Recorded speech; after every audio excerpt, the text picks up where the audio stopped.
Monsieur le Premier ministre a fait campagne, il parle de plateforme. Qu'est-ce qu'il disait? Je vais le lire. Nous n'userons pas de subterfuge législatif.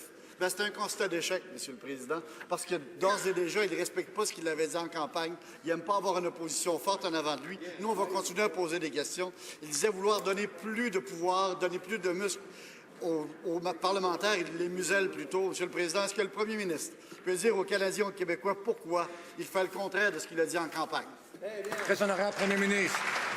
Au contraire, Monsieur le Président, je crois que les Canadiens qui écoutent cet échange sont perplexes parce qu'ils savent que nous sommes en train d'offrir plus d'opportunités aux membres de l'opposition, de partager leur point de vue, de livrer des discours pour mettre plus d'occasions pour que les parlementaires de tous partis puissent faire partager leurs opinions dans cette Chambre. Parce que les Canadiens s'attendent à ce qu'on livre sur les promesses ambitieuses qu'on a faites et c'est exactement ce qu'ils s'attendent à nous qu'on fasse. Bravo. Député D'Outremont. L'entendre, c'est que c'était la dernière élection.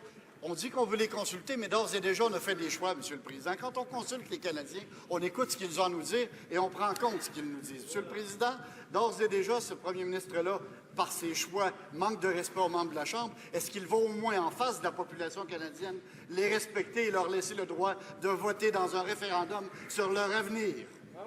Honorable Premier ministre. Monsieur le Président, 60 des Canadiens ont voté en faveur de partis qui se sont engagés à changer le mode de scrutin actuel.